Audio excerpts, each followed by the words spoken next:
this is Dr. Renee Young of Young Naturopathic Center for Wellness. Today, we're here to talk about whether or not your food is making you fat. Now, food is a subject very near and dear to my heart. Most of the fun activities I do outside of work have to do with food. They have to do with gathering food, preparing food, canning food, you name it, I love food. So, when patients come to my clinic trying to figure out why they have excess weight, one of the first things that comes to mind is, what is it that you're eating? You know, different people respond differently to different foods. So bioindividuality is the philosophy that each individual person is different. So you're going to respond different to the next guy. Maybe not to your mom and dad though, because I see a lot of families, and food intolerances can certainly run in families.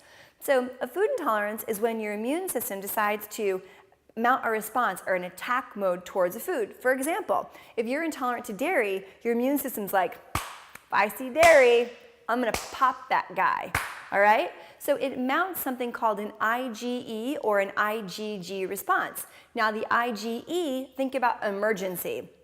That's an immediate reaction. That person would break out in hives, maybe get like a red rash all over their body, their throat would close, they might even have to go to the emergency room. That's what an IgE reaction is. We're not talking about that today. We're talking about IgG. We're talking about food intolerance. Now I've got to tell you guys, my mainstream doc friends, even the ones I absolutely love, they're a little weary about food intolerance. Some will say, maybe it's all the food you're eating, maybe it's not. You can really tell from a test in terms of what the number of IgG immune response is. You can tell whether or not someone's having a food intolerance. Eliminate it from your diet. I think of a food intolerance as a way to cheat and find out what things should I eliminate. I'm going to go back to that example of dairy.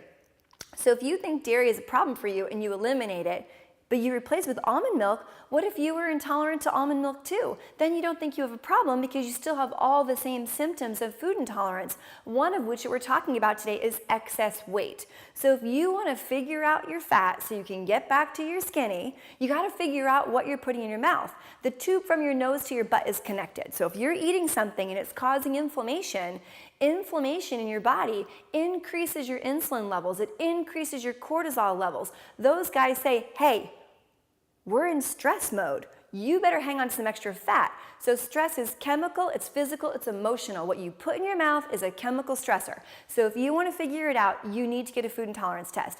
At our clinic, we test for 190 different foods. It's an amazing test. It's a piece of information that you will utilize every day to figure out what should you really eat. When you're trying to figure out, do I want to be vegan? Do I want to be paleo? Do I want to be ketogenic? Do I want to be in the zone diet? Do I want to be in the next weirdest diet I don't even know about? Hey, what if those diets have things that are causing inflammation when you put in your mouth? It's not going to help your cause if you're trying to get healthy. So if you're interested in figuring out what food you need to eat, please contact our office, set up a consultation with our patient care concierge, and she'll lead you to one of our fabulous doctors that will help you figure it out. Give us a call. I look forward to hearing from you. So if you've got questions about food, make sure that you leave a comment on our blog. We'll be happy to answer you, and share this with your friends. I look forward to seeing you soon. Thank you for watching. For more tips and free updates on how you can be well, please download our free special report, The 9 Hidden Reasons You Are Sick, Fat, and Tired, at youngwellnesscenter.com.